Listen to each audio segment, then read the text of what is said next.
I'll Okay, find little out. Peggy March, where he goes, I'll follow. Good morning and welcome. It's 9:30 Wednesday morning around these parts means just one thing. Settle back in your easy chair for the next 30 minutes and listen to Prairie Doc Radio. We have Dr. Rick Hall and Joe Hogan in studio. Good morning to both of you. Well, thank you so much. What a nice welcome to both of us. Ta-da! Ba-da-da-da-da-dum-bum. What are we doing here, Rick? Okay, this is Dr. Holm, our Prairie Doc. He's right here with me, ready to answer your questions or sing along with anything you'd like to sing along with. His specialty, other than singing, is internal medicine. He's a physician with the Avera Medical Group Brookings. He's a clinical professor at the University of South Dakota Sanford School of Medicine, and he's also in affiliation with South Dakota State University as he conducts his medical research. Good morning, Dr. Holm. Good morning, Joe. You have an excitement with that medical research getting organized now, We've got huh? 93. We've Oh, got my room goodness. For 3 more. 3 more. Well, you'll probably get them. That's a phenomenal turnout, especially since you're dealing with all of us curmudgeons who are over 70, right? Yeah, The whole 70 program. plus group. You know, they're not an easy group to deal with. No, they. It's interesting. We are not. I will add myself to that. You know, we know what's right, and we're set in our ways. And so for 90 plus people who are over 70 to have signed up, that shows a lot of confidence in you, Dr. Holm. Well, I hope it's a successful thing for people. You know, it's a win-win research project because the people who get intervention with the special exercise program is versus the people who get to walk. I mean, the walking. I think the key to exercise is really walking. I think it's the golden exercise. You've been talking to my friend Jean Josted. Yeah. Anyone in Yeah. Brookings who knows Jean knows she walks. She's a walker. She's a walker. And that's a great thing. Oh, yeah. So it's all going well. So I'm we're very getting happy ready, for you. and they're going to be doing the measurements starting in September, and I think the week of the 18th of September I'll start my groups. Got I think most everyone listening to this program is aware of this, how to sign up. But just in case, since you need a few more people, what number would they call if they were interested in a health research for people 70 plus? It's area. Well, it's my clinic number 697-9551. Okay, and if you call that number, 697-9551. Leave your name and your telephone number so I can call you back. and you will get a call back and see whether or not you're interested in this program. And if you didn't receive mail from Dr. Holm, he can fill you in thoroughly on this. And it's just, as you said, it's just to see if exercise is beneficial to people over 70. There's Right. more to it than that, And, but well, yes. basically, and that's plus, it. we're going to look at dietary advice. And so the dietary work that we're going to do has to do with learning all about what we know about dietary health. Primarily, we're going to talk about calories. I've been working on a calorie manual. We're going to talk about carbohydrates versus protein versus fat. We'll talk about the minerals and the vitamins that are in the food that we eat. We'll talk about the balances of things, vegetarian versus celiac diet versus high fat, low carbohydrate versus low fat. And so, I mean, it's an interesting kind of a review of all of the dietary things. We're going to end up touring the grocery store. We'll be doing some diet. We'll probably make our own recipe book, and it's So just some gonna be fun things too. Plus, So- we're going to be walking and exercising. All those good things. Well, if you're over 70 and you're interested and you haven't signed up yet, be sure to give Dr. Holm a call at 697-9551. We're going to take our first break. We'll be back right after these words. Big enough plug? All right. Well, it's We good. got room for 3 more, actually.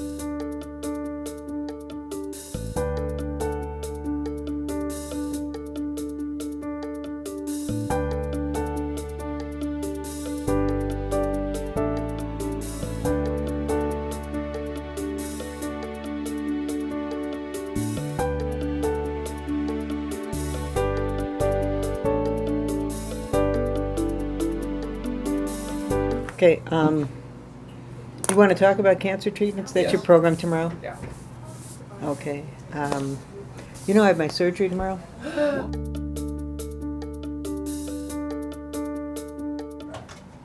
Welcome back to Prairie Doc Radio. We're happy to have you listening today. Dr. Holm and I just reviewed his research project. He's very involved in it, and we hope if you're listening and you'd like to be involved, again, I'll give that number one more time, 697-9551. Dr. Holmes has many interests. Among them is his TV program. And tomorrow night, September 1st, is that the first live one? No, You were actually, last week. we're recording our second show for the year, but it's going to be a recorded show. Okay. And it's going to be all about cancer with Ben Solomon, who is an oncologist, good friend, good guy, receiving a lot of accolades from patients who've been cared for by him. When you say recorded, it won't be on the air tomorrow night? It will not be on the air. I'm sorry, I missed that. They are Okay. doing fundraising at this time. That's what I was thinking. The fundraising is Yeah. going on right now. So when will your first live program Our be? first live show will be the next week, which will be an orthopedist, Mark Harmon from Rapid City. He presently does volunteer work at one of the Indian reservations on a regular basis. He's in the kind of retirement phase of his life. He's just a great guy who spent his life doing artificial knees and joints. And tell us a little bit about what's happening with you if you want to talk about that. Oh, I'm going to have surgery tomorrow. Ta-da! Going down to Sioux Falls for the orthopedic, I can't think of the name of it, hospital, whatever it is, across from Avera, and Dr. Luby is going to replace my knee. So have you had a knee before? I've had two most of my life. 2 knees? Yeah, but I've not had an artificial one. I'm sorry. I had. You had a hip? I couldn't resist. You had no, a hip? I had a hip replaced in 2008, and I wrote all my sisters and my brother. You know, I've got 5 sisters, and just wrote them on Monday and said, "Just want you to know I'm going to be having this surgery." They all wrote back, "Our family is hip. What are you doing with knees?" You know, I really hadn't told them the problems I'd had with my knees. None of the others sold shoes. That had a big thing to Getting do with down my on your knees. Yeah, knees. our family will. You can't fight genetics. We will all have hips replaced. I'm sure it just runs in the family. But none of them have had knee problems, and I spent 18 years selling stride right shoes to tiny little kids crawling around the floor and ate up my knees, and it was not easy on them. And finally, they've come to the point where the left one just, I thought he might give me a shot or something. Took a look at the x-ray. He said, you know you're bone on bone? I said, yeah, probably. And just no point in doing anything other than just replacing it. And I knew that was coming. Actually, in 1998, I had both knees scoped in the 90s. 2 different orthopedic guys, both of them said, you know you will be a candidate for knee replacement. I said, okay, I know, but I'll put it off as long as I can. So that's 17 years. That's pretty good. Putting it off is the thing to do, Right. as long as you can. And I think they've really improved the knee surgery since then, which is nice. Which All is really true. improvements always coming along. So I'm looking forward to it. Good. Not really. Whoever really looks forward. I'm looking forward to a year from now when I'll be saying, boy, that was a good idea. Yeah, I'll tell you, some people really bounce right out of it. I think the most important thing is to keep moving. And have you done the pre-exercises? That's the most important thing, that you strengthen the muscles that work the knee before you go to surgery so that you've got them to attach, that they're strong enough to work with when you... Well, Dr. Luby did mention that it's obvious you have been exercising. I said, I knew these knees were going, so I walked and I biked. I biked a lot. As a matter of fact, 2 weeks before I went in to see him, I took a fall on my bike and broke 2 toes on the other foot. Oh. So, and then I had 2 weeks traveling to visit our kids, and so my left knee was killing me. And My your right foot, 2 broken toes. I was just like, what else could happen, really? Oh. But it was fine. Got around. We have a fracture in our family too. You do. Eric was biking in New York. You know how New York is, and he got doored as he was biking through. Ooh, a car door?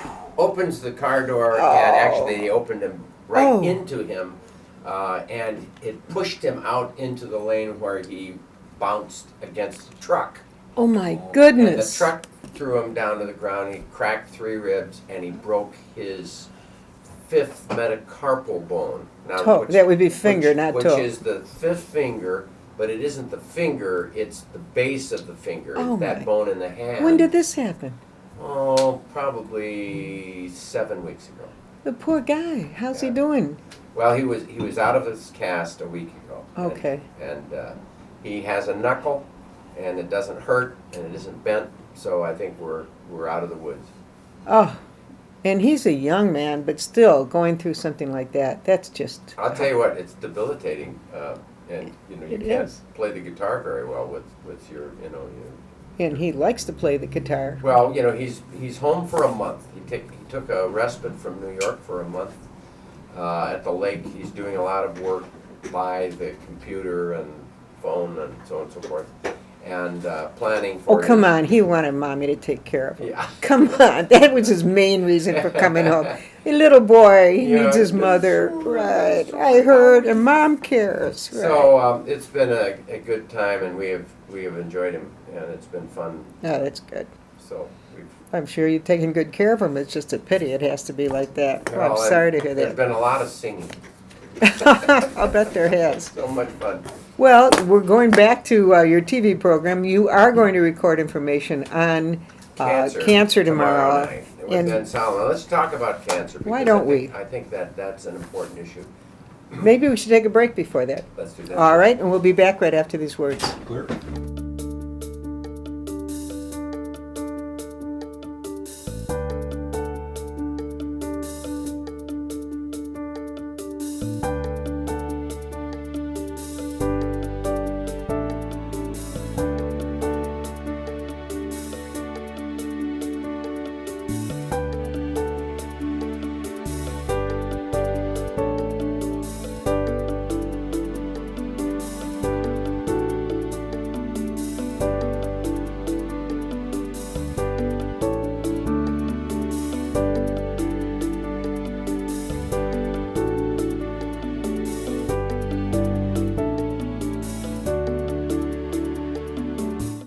Hi, welcome back to Prairie Doc Radio. We're happy to have you listening today. We've been talking a little bit about family, but now we're going to be talking about cancer because tomorrow night Dr. Holm will be taping a program on cancer to be aired later in the television season. But we're talking about cancer. During the break, Bob had a really good comment. He said, why don't you discuss, is cancer caused by genetics or environment or both, and which is more prevalent? So one of the things that people like to do in this world is to point a finger and say, well, they deserve that.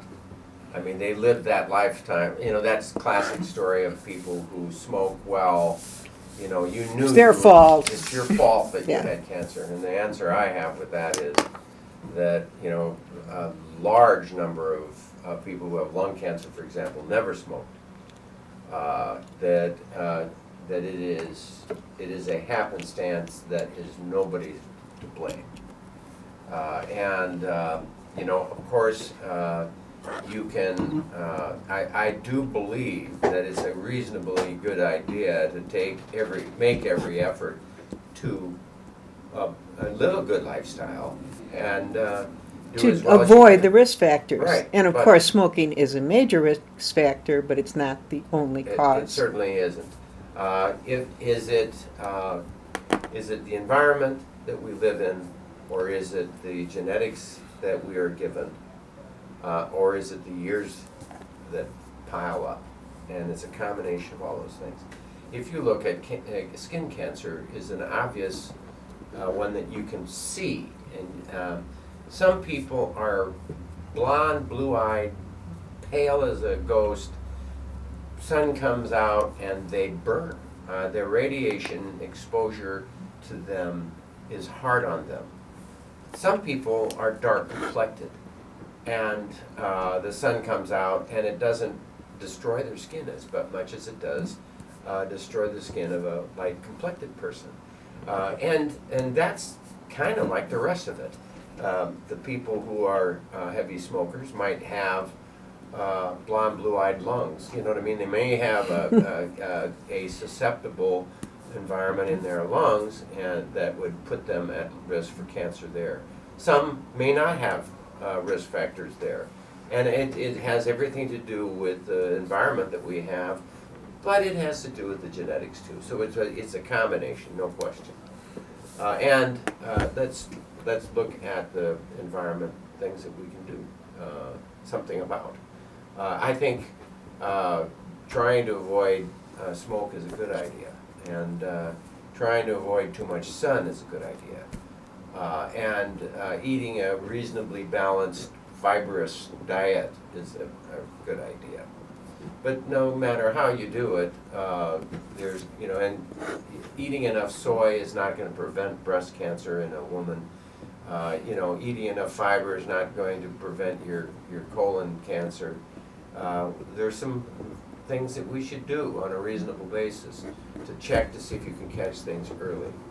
That colonoscopy that you should have at 50, and then if it was normal, every 10 years.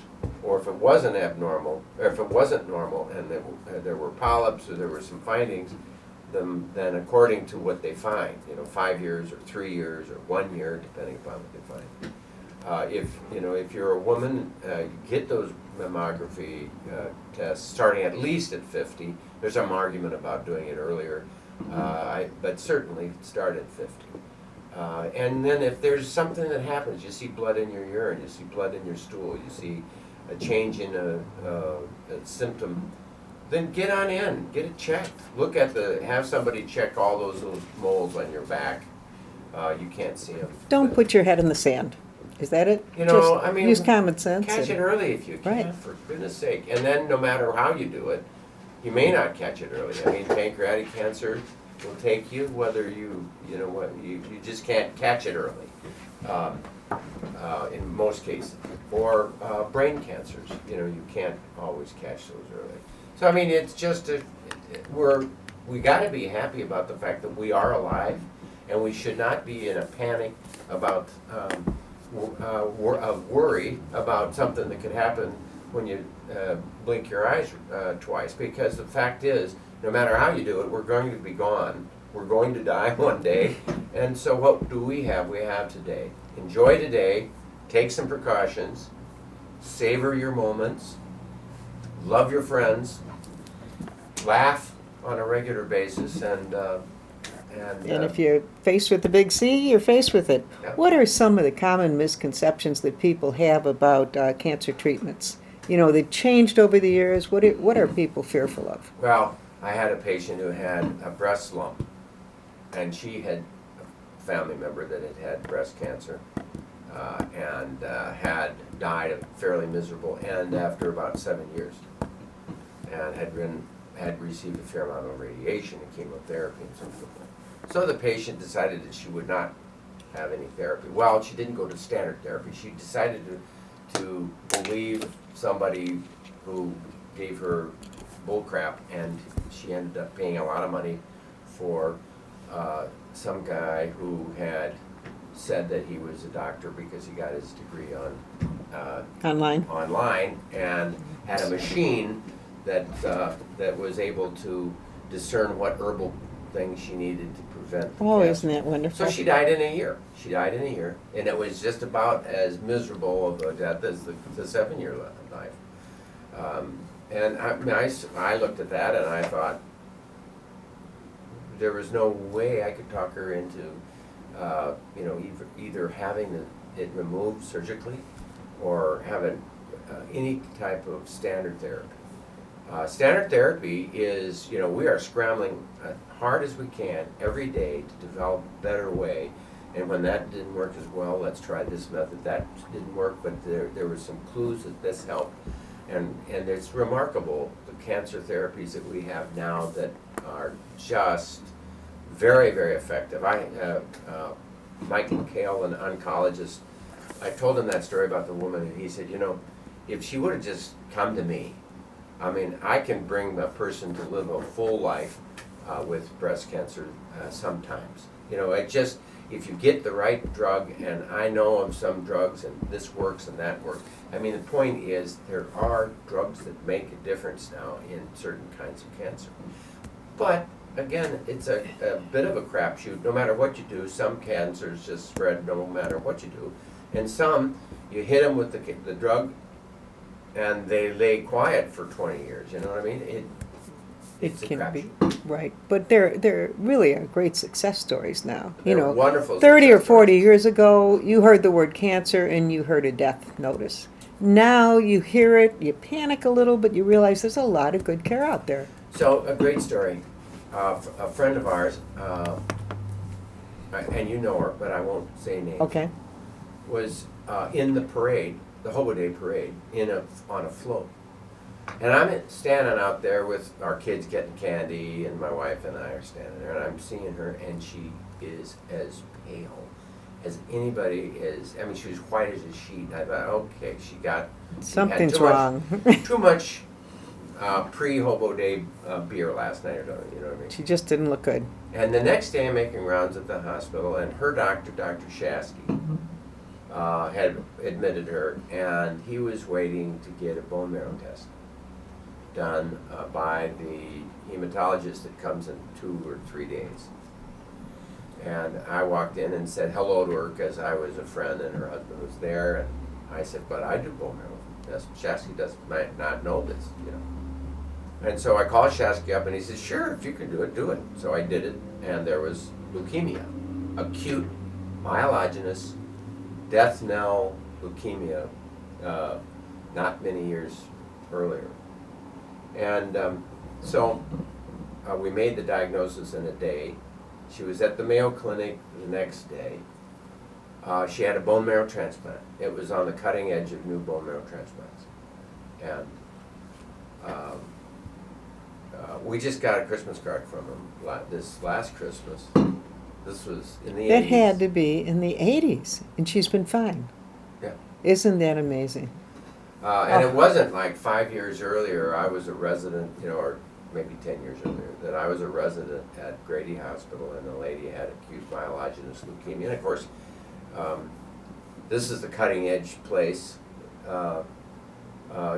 Atlanta, Emory doctors were there all over. We had everything that we could use to treat her, and we used the chemo, and it gave her another month, and then it gave her another month, and it gave her another month, but there were some problems. It gave her another month. There was more problems, and she died. So she had something like 9 or 10 months where she would normally have had 2 or 3. And I remember thinking to myself, oh, that is the worst condition. But we have therapies. Now there are new therapies for leukemias of all kinds that are just unbelievably effective. You know? Well, there's a lot of success stories with cancer. We're going to take our next break. We appreciate you listening today. If you have any questions about cancer, any comments to make, give us a call at 692-1430. We'll be back right after these words. Okay, who was it? Joan.